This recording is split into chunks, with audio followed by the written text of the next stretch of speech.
That conversation, I don't know if I agree with it completely, but Really? just feed. Yeah. You make it cost them to kill you. All right. That's the whole shtick. Somebody dies, you fill up the bottle. Everybody's going bottle on Darkseer now. That's the regen item of choice. Yeah, we see Enchantress on one side and the Jakiro on another. You feel like a good analyst, but you're not really. It's just easy to read. You see these heroes that are constantly picked, and teams, you are a good analyst. Teams aren't really straying on the away. other hand. Yeah. No, you're doing a great job actually. Shut up. Okay. Sorry about that.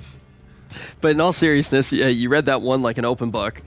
The question is, there it is, Spirit Breaker. I was actually going to start asking questions about the Spirit Breaker. We've seen quite a lot of Spirit Breaker in this series. How do we feel about seeing it yet again, Lizard? It's on FlyToMoon. So they stole it away from Viking. Now, most likely Viking wouldn't even pick it because they have Tiny and Duo already. But Spirit Breaker for them is pretty sick because it's a hero that doesn't need a lot, is not limited by cooldowns, and you have Darkseer combo. Wraith King, that is a 42% win rate hero. Yeah, but it's versus Void, right? That's the idea. Plus you have Empower. You don't care about the chrono. Sure. I think if you're going to play Wraith King in this game, I don't think you go for the Radiance build, especially against Darkseer. I think you go for the new Arteezy build, like Armlet, Silver Edge, that sort of thing. Maybe Deso, like early game items. I think you have to play to fight. Like the Radiance playstyle on this hero is just too slow for how much people are fighting in the meta. It's like, sure, the game is slow. It takes a while to end. But that doesn't mean there's not fighting. There's tons of fighting right now. I mean, look at the heroes. These are all group fighters other than Enchantress. Yeah. I still think Wraith King's a pretty garbage hero, though. No, I agree. I'm not sold. Very I'm slow. not completely sold. The only I'm thinking, okay, so why is this a good rating game? It's easy to lane.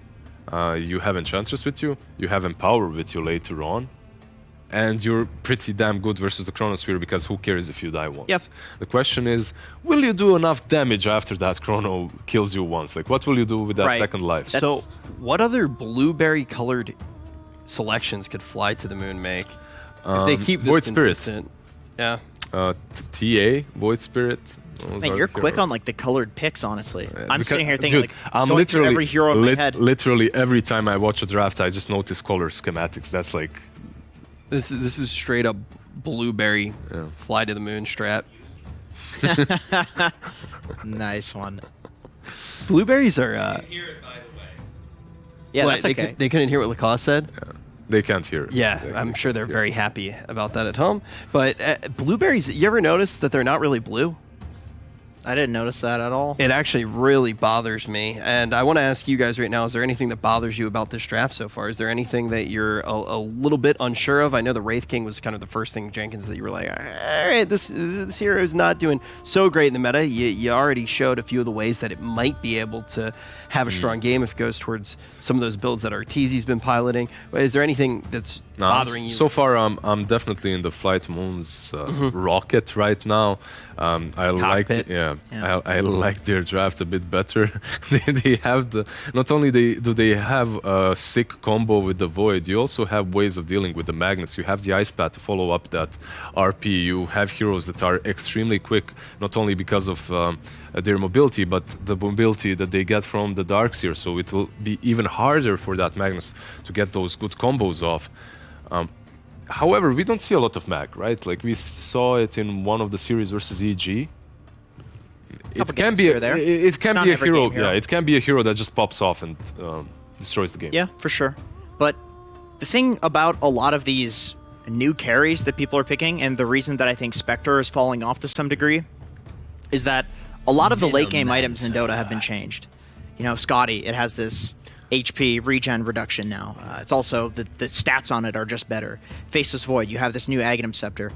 The question of like who out carries who, if you ask me, I don't know, a few months ago, Wraith King easily out carries Faceless Void, I would say. But in this game, in this meta, I feel like Void is just a god tier late game carry. I don't think Wraith King's that good anymore. Is he god tier if he has to suffer against the Venomancer for the first 10 minutes though?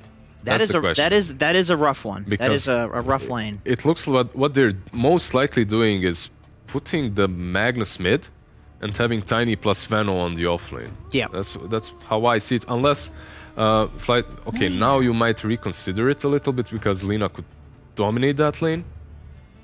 I would say, if you're FlyToMoon, you do not lane the Void against the Veno, unless you're tri-laning him. I think you aggro into the Wraith King. I don't see what an Enchantress and Wraith King is going to do to avoid aggro. He just runs away. As long as you're blocking the camps, that Enchantress hero. Yeah, the problem is if you do not block the camps and she gets a good creep, your lane is a bit messed up. Once again, it's not a blueberry hero for their last pick, but it brings some contrast. It brings the damage as well in the Chronosphere that they really need, together with the Jakiro. It's a hero that's completely in their comfort zone. I really like FlyToMoon's draft. Viking GG grew up a little bit in my eyes because of this Venomancer last pick. If they manage to lane it against the Void, he might be just dirt poor throughout the game. I'm going to go with FlyToMoon. I feel like you just dodge the Veno. I think there's multiple ways of dodging the Veno. I think you can lane against it for a little while and then just put the Void somewhere else. I think you just have to be smart with lanes, and I feel like FlyToMoon, as a Tier 1 team, can handle being smart with lanes.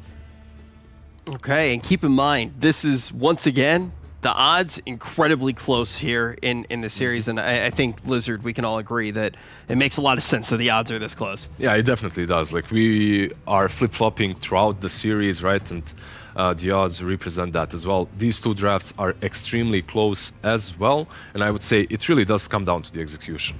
And as far as execution goes, I mean, have we seen a giant disparity so far in execution, Jenkins? Do you think that there has been a clear-cut favorite just based on that front? Honestly, going back to the feature discussion, in the first game we saw Viking with a lot of really nice features, and then in the second game we saw Clockwork with some Wraith Band on Clock, Casual Cloak on Phoenix. Like, they did some really interesting stuff that makes me think they've got their little specialties as well. So, no, I don't think there's a huge disparity there. All right, well, the question is, are we going to be able to fly all the way to the moon? And when I think about that, I think back to history. I think back to 1959. It was a milestone in monkey space travel. Not only did a squirrel monkey named Miss Baker and a rhesus monkey named Miss Abel reach the outstanding height of 483 kilometers, they also did the impossible task of making it back alive. And as I throw to these casters, I'm reminded that both of them were far more intelligent than the casters that we have covering this series. Enough monkeying around, and let's get down to the actual thing people are concerned about, which is Game 3 of FlyToMoon versus Viking GG. Lacoste? Nah, I'm just thinking about Rich. I knew he had something prepared. Every single time he's throwing it to the casters, there's some insult. It's just, it's a pleasure to listen to. Yeah. I always eagerly await. Yeah, those few when I look seconds. over and I make eye contact with Rich, and he leans in, he whispers those sweet nothings into my ear. You're bald. It goes At least both I'm ways. embracing my current baldness, unlike somebody else who is clearly trying to cover it up. Yeah, Rich, those meds you're taking, they're not working, dude. It's, you're just throwing the money, but whatever. So, yeah. That's what you get for the cheese comment, Rich. So the draft, huh? Yes. Cap? Yes. Give me the real analysis. I like the Enchantress here. Wherever she goes, she's going to be winning one lane, at least. Okay. Like, they want to have Enchantress against the Darkseer, purge off the Ion Shell and the Surge. It just completely makes the Darkseer's lane unplayable, I would say. And Venomancer is also a strong laner, and there's no TB this time. So I feel like Vikings should be able to win at least like 2 lanes. Mid lane, we have Magnus against Lina. Mag will get the farm no matter what, but this is Iceberg special. Playing Lina, playing Shadow Fiend, playing Tiny, these are his heroes, but I've seen it so many times, having like a 10th pick Lina, this is not a game-winning hero for me. I just don't feel Lina. It is not a game-winning hero by itself, certainly. But that is one of the upsides of being able to have like a nice harder carry in Void, right? It's like if Arlena, kind of pops off a little bit and then throws away that lead, well, don't worry, Void's there to be able to take up the slack. And having Void Lina is particularly potent, right? Because you now have at least one hero to really dump in the damage. In fact, they've got a lot of different heroes. They can throw out the wall during that Chronosphere. Hopefully they get a nice vacuum before it, but the Jakiro. Oh. Yeah, the combo is pretty sick from FlyToMoon. They have 2 good counter picks to Magnus. They'll be grouping up around that RP. You have a Chronosphere and you have Ice Pad from Jakiro. Also like a Darkseer. I mean, if I just look straight at the draft without seeing the team names and the way they're executing it, I would still favor FlyToMoon's like 55 to 45. Nothing too special, but I feel like Viking in the second game just got outdrafted and outplayed. Yeah. Also, this is going to be a very strong lane. Tiny plus a Venomancer, a lot of kill potential. So they're going to start with basic lanes. Jenkins was saying something about, you know, swapping the lanes, making the lane unplayable for Wraith King, but still, like, Enchantress is the god of this game. At least for the first 10 minutes. Aramis and VTune having a good time as they push back to the lane. For me, it looks like that FlyToMoon, they're going to have to recover from what could be a rough laning phase. I guess we'll have to just see how that bottom lane mostly goes. That's the most concerning thing for me. But it's going to be a real test to their teamwork. Because I feel like if I watch like some of the absolute best tier 1 teams in this world and they run these sort of combos, the Darkseer Spearbreaker combo, the Darkseer plus the Ice Path of the Jakiro, every single team fight, they get a really sick combo of Vacuum into Ice Path or Vacuum into a really good shot. They're already starting with the combo, Darkseer Vacuum level 1, you know, preparing for that Mambo. I guess the reason is, like, Vacuum level 1 is a decent amount of damage, and they do not want to have Ion Shell. I already talked about, like, being completely countered by Enchantress pick. But what do you get at level 2? Like, you just don't skill Ion Shell? I don't know what to play here. I also feel like the very first wave is the wave that is, like, kind of forgiving because you can double Ion Shell up. As the creeps go in, and Enchantress can only deal one of them. And Enchantress already, like, use the enchant on their ranged creep, just, you know, to have some extra harassment. So you could have that Ion Shell earlier. Toby getting pressured, but you know what? It's a Venomancer. So he does not care too much. What is his CS at the moment? Only 1. Okay. Yeah, he's seemed to focus a lot on those Poison Sting hits. Nice toss back there from Aramis. Looks like Toby... Okay, so that's what they did. Toby focused on just, like, harassing the enemy, and he gave Aramis a free level 2. Yes. That's very cool. Like, once Tiny gets level 2, now, I'm not sure who got the first blood. Was it him? I think it would have been much better if he had it. All right, Shad. Nice vacuum back, and Roger will stay on top of Shad to be able to get that kill, and with the bonus, they'll do some really good damage to Celery as well. It's much better if Tiny gets the last hit, then he can buy either like a bottle or get the full tranquil, some mana regen items, and keep roaming around. Like, mid is very vulnerable to ganks. What Magnus can do, like, Magnus is really struggling. 14-11 on Lina, Jesus. Yeah. They have top 3 CS on the board right now. That is, well, not great for Viking GG. Celery should just keep that enchant, not use it offensively or get the creeps. Instead, just try to purge off the Ion Shell and give Wraith King a free lane. Always want to fly. Like, I love having supports like this in my team. 3 tangos, 2 healing selves. Like, you know that your Faceless Void does not need to bring that much regen to a lane when your position 5 has it. And it feels like he's in it for the long haul, right? He's the longest of the haulers, waiting for Artifact Streak to come out. Toby gets a dual breath put on. Bash. He gets a little lucky here. They might actually be able to kill Toby. Always want to fly. He's going to try and help get some more damage in. And maybe deny in the future. Aramis tries to push him back. Always want to fly. Will actually survive. Didn't quite have the damage there. And all that regen, well, it's finally going to come into play now. Yeah, surprised he didn't get Liquid Fire on Jakiro. Now you have 2 abilities that cost mana. Like, just by having 1 point in it, you don't necessarily need to max it. Yeah, especially with a hero that likes to right-click a lot. Yeah, just the extra slow should do the work. But you know what? We've seen Vacuum level 1. We see level 2 Ice Path from Jakiro. We talked about the combo. That's it. Get it online as early as possible. Oh, Regen Rune, if Mag can get it, that's pretty big, even though, like, his HP is full, but still stealing it away from Lina is... yeah, if Lina had gotten that, you know Iceberg. He just would have punished Boom even more. Roger doesn't have a charge up for another 6 seconds, so he's going to be hit by the next round of Wraithfire Blast. He's going to go up to the high ground, but a crit from Shad. Puts him down into his grave. A little bit of metal music to go with it. Yeah, you don't seem the guy that listens to like death metal, right? I don't like screamo stuff, but I'm okay with a good amount of metal. Okay, good to know. I like to keep my taste as varied as possible, you know? Except country music. Fuck country music. Roger finds Celery in the river, so that's going to be a good time for him. Just free damage, actually, if anything. Celery, he's going to die here. Vacuum pulled back in.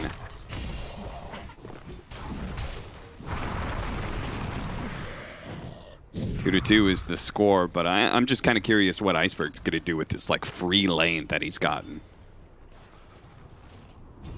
Because he is. That's what Lina does. Has free lane, gets a couple of kills, then dies 2 times, and it feels like the game's just over for Lina.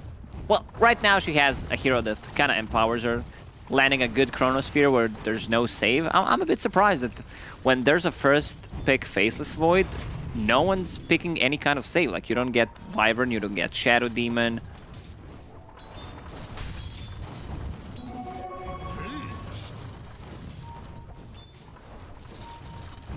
Chilling out in this mid lane because, I mean, Roger's here and he's like, somebody's going to show up, right? No, Boom's like, he was checking where Mag He was checking where Mag was farming, getting the XP. Yeah, saps a little bit, almost gets his level 4. Always want to fly. He's going to get caught by the haste rune from Aramis. First a toss up in the air.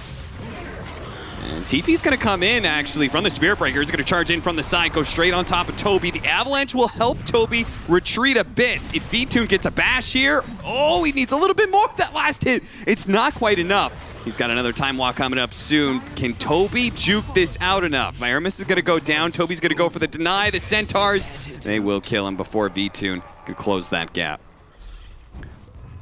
Once Tiny uses a combo, like, they don't have enough burst damage to bring Void down, and I don't think they can just get him from 100 to 0 that quickly. Yeah, and that's the good thing about Jakiro, right? He's like one of the heroes that will always survive through burst with his natural tank, and he will fight back. Gives his core the opportunity to be able to come in, clean up some kills. They did kill the Siege Wagon mid, but Iceberg is putting so much pressure on that mid tier 1 tower. It's going to be taken pretty quickly. It's every single time. That's a dead tier 1 tower. Yeah, it's kind of crazy, but they don't really have a hero to stand up to it, right? I try to go for a deny play with the Centaurs. I mean, Centaur, they already used that bonus, getting a deny a couple of seconds ago, so not more you can ask from him. Toss over. Always want to fly. Gets a little bit closer to Toby. Thank you, Aramis. Fortunately, the Avalanche once again will change things around. Boom. Thinking about going for that RP, but V-Tuner already gotten out. He wants a kill out of this lane, though, so he finally uses the RP on Roger. Roger, charge up in 1 more second. The toss over. Always want to fly. If he slows down, boom, he's actually going to go back in. Roger, I guess, feeling like he didn't have a better option. V-Tune, he may not be level 6, but... oh, no, he doesn't get boom. Instead, he turns his damage onto Aramis. Now, if he time walks over, blocks Aramis a little bit, maybe. But no, Aramis is too fast with those boots. Toss on Always Want to Fly, and he gets flattened by a creep. He just got Goomba'd. Book him a ticket to Tiny Airlines. Always Want to Fly. We did not see a rotation from Lina. He's just, you know, pushing the tower, trying to clear some stacks in the jungle. I want to see Iceberg being more offensive. Like, he's bringing the item. It could be... could it be Boots of Travel? I think it could. Like, he is extremely farmed. Yeah. I guess if you try and make the most of it. Oh, I didn't think I was actually going to kill. But Aramis does just enough with his level 5 to be able to bring down V-Tune.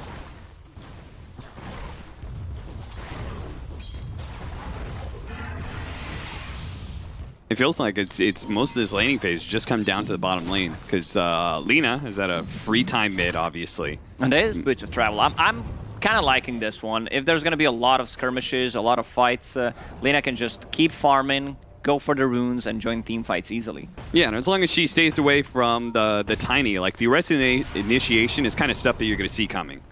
Misses the LSA. He's going to use the Laguna Blade here to force that reincarnation from... It's worth it. Runes are spawning in 15 seconds, and once you get that reincarnation down, like you always threaten a kill. Spirit Breaker charge, Darkseer is level 6, has Vol online. Like, these two heroes could easily just kill Wraith King right now. Now, that's one of my favorite neutral items, tier 1. Ocean Heart, man. It's insane how much regen it gives you when you're just sitting in the river. I think that's one of the worst ones. Really? Yeah. I mean, the stats is okay, but sometimes I feel like, yeah, I'm so useless right now, I'm just gonna stand in the river, you know? Well, for a mid, half the time you're standing in the river anyway. But he's not standing anymore. I think it's way too late to get an item, like get the efficiency from it. Sure, like the regen is insanely good, but like maybe he should stand in the river, you know, messing uphill. I don't care what you say, Lacoste. I love it. Then again, I'm a 4 by nature, I guess. I like running up and down the river all the time. Roger, slow down to a crawl. He's gonna pop his ultimate here to be able to bump back Aramis, and that's straight into the LSA. So that'll be his death. And Arlena has begun to get active. We still did not see a Chrono. Faceless Void, level 7, they got the tier 1 tower. Well, sometimes you don't even need to use it. Spirit Breaker will be actually level 7 when he gets the book. This lineup from Viking, like they're relying on 2 Blink Daggers, one from Mag, one from Tiny to be super efficient. And Faceless Void going for a different kind of a build this game, just, you know, straight up fighting. He has a guide that's gonna empower him with the Ion Shell Surge. So Mask of Madness, getting Manta style next.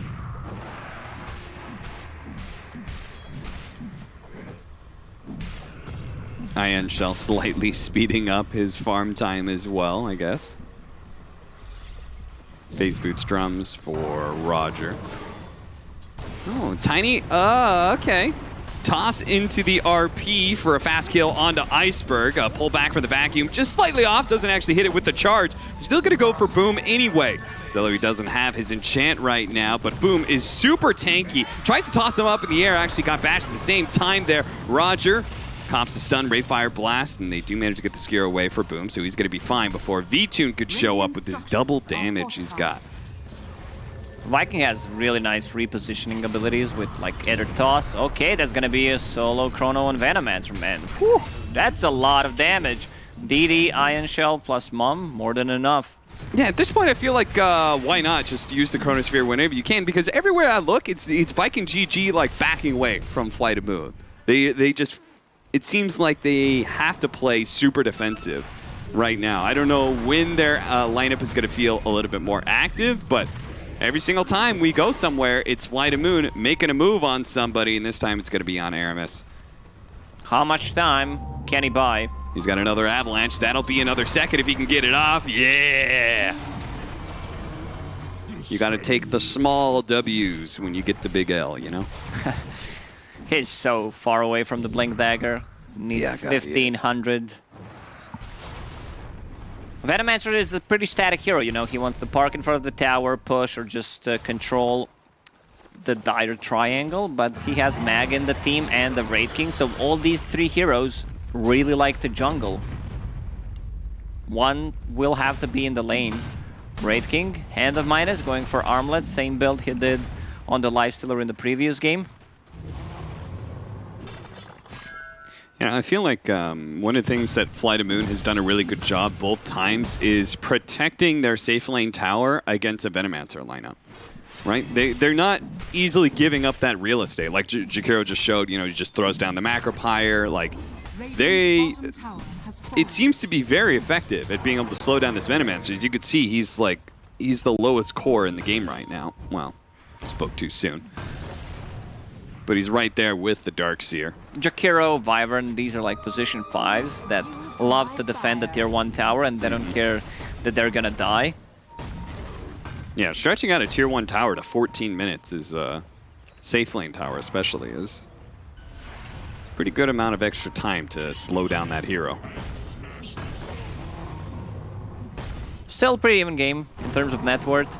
Vikings smoking. They still don't have Blink Dagger neither on Tiny nor Mag. But this is a good item, like Arcane Ring, Mango Tree, anything you can get so that your Tiny doesn't need to spend just gold on straight up mana regen items. And he can just rush to that Blink Dagger. Though maybe rush is the wrong word to use in this game. Maybe I mean, jog? He's rushing for it, but slowly. It's like speed walking? Speed walking, yeah. Okay.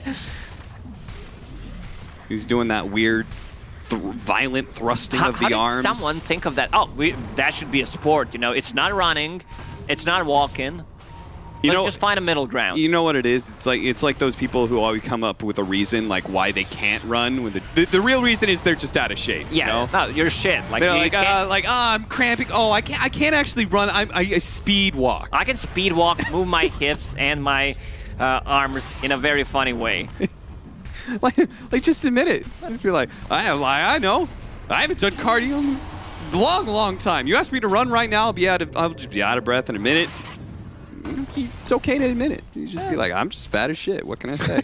No, you just suck at walking. You suck at running. I think it's those people, you know, who walk funny. So they're like, maybe I should use this as a career. Like, I'm gonna make a career out of this. So you're saying they just walk funny for whatever reason? They're like, time to make lemonade out of lemons. Oh, Jesus, this series has been kind of weird because I feel like in every single one of the games, especially this the game 2 and now this game 3, we've had these long extended periods of time of both teams just kind of like, okay, this is farming time, I guess. Yeah, we have Hand of Midas, we have Iron Shell, the other dudes have Venomancer, Empower. Like, we're just gonna farm. And I guess, like, I can't really disagree with either side doing it either because I don't really feel like Viking GG can make moves just yet. I think they're going to hit a really good mid-game timing, but they're not quite there yet. In FlyToMoon, there's no reason for you to be rushing things because I think you're pretty happy with the game state as it is, which is a Faceless Void, doing okay in farm. They got to be concerned about this Wraith King, though, man. He is way up there in the net worth chart, and I'm not sure if they realize how much of a lead he's extended over this Faceless Void. Do they actually need a third Blink Dagger on Wraith King? That's my question, or more of a concern. Like, that's 6,000 gold on just Blink Daggers. Yeah, I kind of want him to just max out on that, like, that execution build, you know? Like a Silver Edge? I still feel like Silver Edge is a great item on Wraith King. Yeah, sure. I think any of those strength cores, it's decently valuable on. He does go for the Blink Dagger after the Midas Armlet. He's going to go MKB next. V-Tune strolls up, casual Chronosphere, pops the Mask of Madness, and starts going to town. The vacuum back Shad into the Chronosphere, so after the Magnus, they're going to be able to finish off life number 1 of the Wraith King, and V-Tune doesn't skip a beat. He jumps to the back line and goes for Celery, but now they need to focus on that second life of Shad. Otherwise, well, V-Tune, he's got to get away from Celery. He's pumping out the damage right now. That's why Roger is going to charge through everybody. Nice toss back from Aramis. He actually saved his carry with that toss away, and Roger ends up getting killed while trying to stretch his leech out to go for it. Iceberg, I don't think you're killing this Venomancer that easily. He has a hood and a Force Staff. Like, so what it looked like to be like a super great team fight for FlyToMoon. I think Viking's still gonna get a lot from it. All right, Darkseer too tanky. Who's deeping? That's Wraith King. Wraith King, he's got the blink, and he's gonna catch General. All right, 300 gold. This blink slowly paying off. This was a fight without Mag RP. Yeah. And for the next fight, if Mag does not get cancelled, it could easily go Vikings' way. This was a pretty even fight, I would say. You need to give that Dragon Scale to Jakiro. Just go with the memes. Well, Lina he has just something like picks to do. it up. He just, I didn't realize I was missing one of those. Plug it in. No, but Lina has something to do with dragons. Dragon Slave. True. Bunch of dragon synergy here. Apologies to Lina. What are you apologizing for? That you're not going to give her the dragon scale? I thought she was not one of the dragons. Oh, yeah, true. It is very rude of you to overlook her. I love the positioning of Roger in the previous fight. Like, he goes in and then stands on the high ground, finds the best. Like, he had that charge ready and did not want to use it straight away. Instead, he waited a bit and then found a good angle to stun multiple heroes. Also, this is a great item. Philosopher's Stone on your Spirit Breaker. Like, you can't farm with the hero.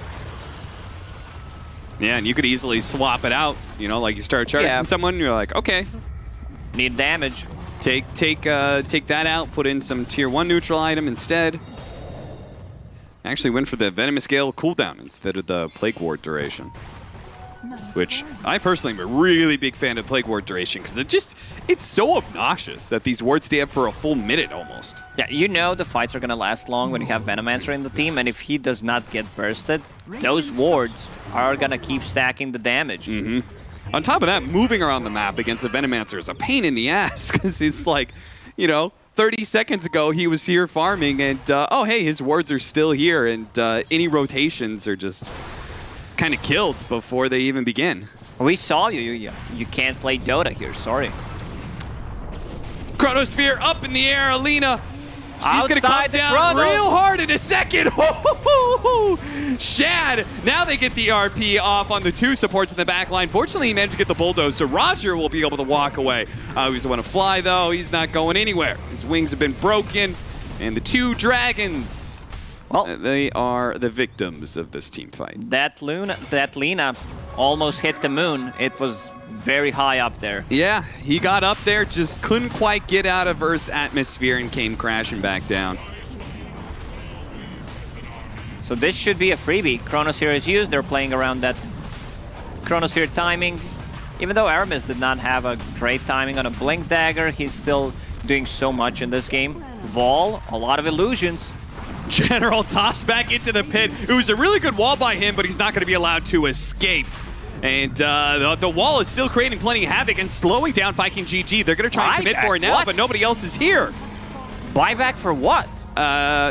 To watch them take Roshan, apparently. The rest of the team, I mean, I feel like General was saying, guys, the wall is in there. Let's go. And, well, nobody was brave enough to risk it. When I said it's a freebie, I didn't mean that they're going to get a kill on Darkseer for no reason and a buyback from him. That's also a 10-second BKB on Lina. Aramis still chasing, has a toss. Full combo in 3 seconds.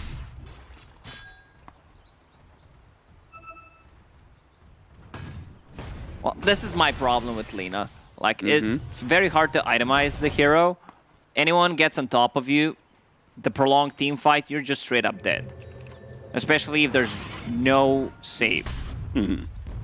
So Mag holding on to that. Aegis, level 15, buying a BKB next. And that's where those 3 Blink Daggers come into play, right? It's like one of those heroes gets on top of the Lina, right? All that damage she could put out, it's all theoretical at that point. She goes away. The team fight is pretty easily won because the Faceless Void by himself can't really win the fights just yet. He's not at that point. And this is what we were talking about, where Viking GG is going to hit this really nice mid-game window where they feel very strong. With a Wraith King versus a Faceless Void, he can kind of lead the charges here. He's got oodles of damage. Thanks to that MKB. He's going to go for a BKB next. Once he gets to level 18, I think Viking will just keep on fighting. Also, Faceless Void, I'm not sure if I'm liking that item build on him. Like Manta style, and now getting AC? Okay. So he can get rid of Gale and dodge the Wraithfire Blast. Might be able to prevent a toss on him. I'm fine with Manta style, you know, giving him some tankiness. But what are you gonna do with that AC? Like 3rd item AC on Faceless Void just doesn't feel that great. Like there's also a ton of magical damage on their side.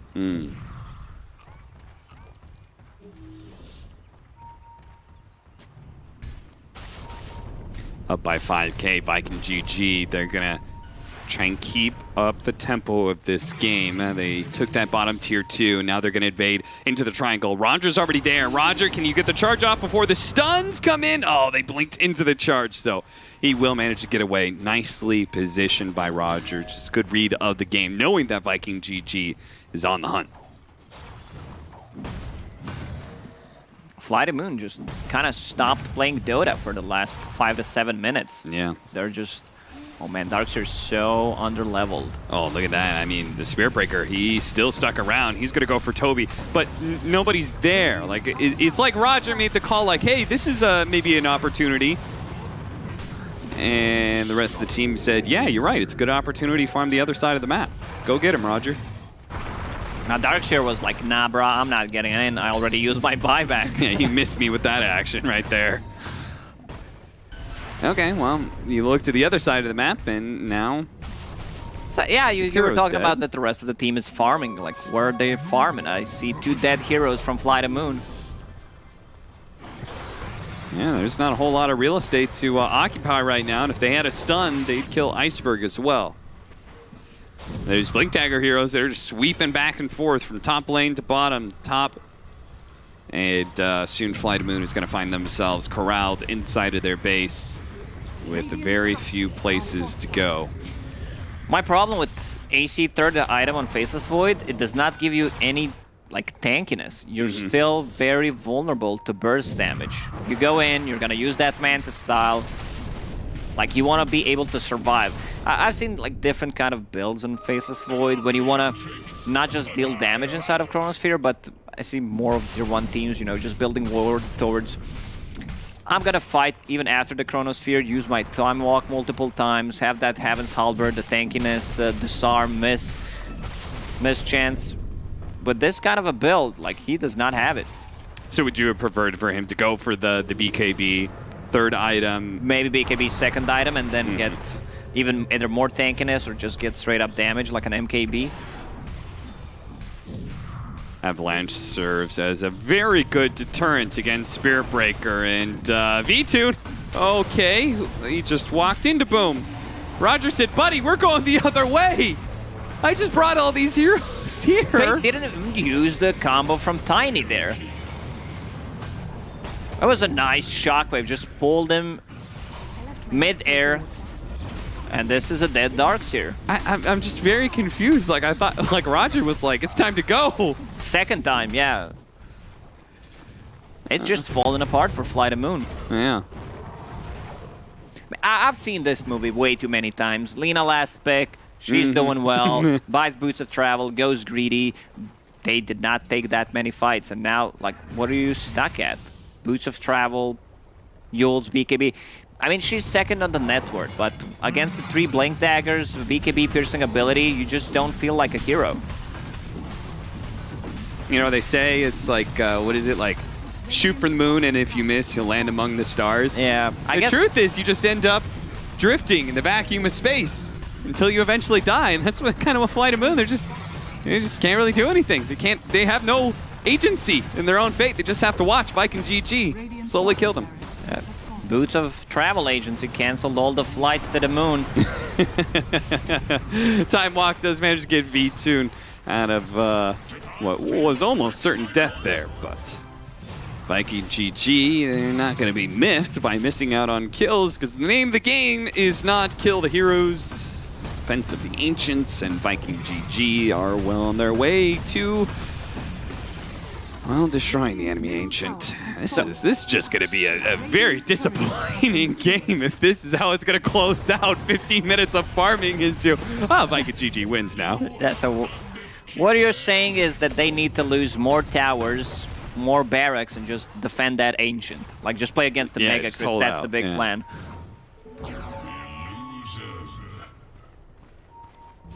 Yeah, I've said it. Like, FlyToMoon's not playing Dota now for 15 minutes. They're just trying to do, you know, something. We've all been in these kind of games where you know you're losing, but you don't have a game-winning play.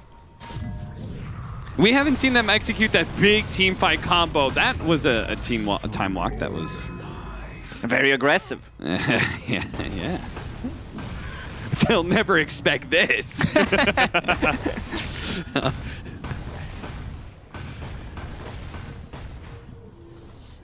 We did not see a real team fight for like 15, 20 minutes. Our panelists are coming back. That means that it could possibly be an extra 15 minutes of this Look game. over here, Yeah. Jenkins has already been sitting down. He's just been waiting. Most of the time, our analysts are wrong. So, could possibly be a turnaround. This is finally we're going to see the big team fight. We're going to see the Wombo combo. We're going to get a vacuum wall into Chronosphere, Macropyre, the Ice Path to prolong the stun. Into LSA, like into all LSA. Dragon Slave and then dual breath on top of them while Spirit Breaker is charging through them, just splitting them from the combo. They could get like 13, legitimately like 13 straight seconds of 5-man stuns. Yeah, you just need a better execution. Yeah, just execute better, lol. Just click your buttons. I mean, I think that's why Dota Plus is never going to give them like less than 5% chance to victory, right? Because they can always execute a team fight that would legitimately win and hold this high ground, even if Viking GG is up by 18k. Are scanning. Wraith King's out of slots. He has a Basher in his backpack. Yeah, he's capped. This is where it all starts going wrong. Venomancer with an Aghanim Scepter. Speaking of which, you know what the counter to that big Wombo combo is? An Aghanim Scepter on Wraith King. Yeah. Yeah? So everyone will get their spells off eventually. Yeah. Lizard's currently posing next to Mars. Adonis and Mars. That's the duo right there. Beautiful. And now Rich came in and ruined the picture. It's terrible. Vulgar. Awful. Right now, Viking does not want to like rush in anything. They have 30 seconds until the next Roach. This is where FlyToMoon wants to take a fight. It's a best place to execute the combo.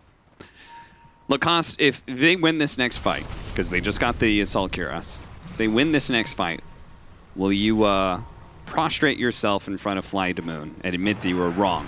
That AC was the item that fixed everything? Yes, I will apologize to everyone at home, to the viewers, FlyToMoon, you name it. But I don't think that's gonna happen. Yeah, you sound pretty confident. We'll see. We'll see. They got a mango tree, man. They got infinite mana at home. And they're using it correctly, like only 2 mangoes on the ground. Yeah, normally in politics it's like a golden field of mangoes everywhere. Nobody's used them. That's why, like, I always say it in chat. I'm like you know, a mom, you know, like, don't forget your lunch, dearie. I'm like, don't forget to eat your mangoes. I'll bring, like, if I see them on the ground, I'll stack up my whole backpack. No, 9 mangoes, start handing them out. But you need to be a better mom, Cap. Yeah. You need to put the mangoes in the courier and just send it to the players into their backpack. That's how you pack a lunch. That is a good point. Lacoste, you would make a great mother. I would.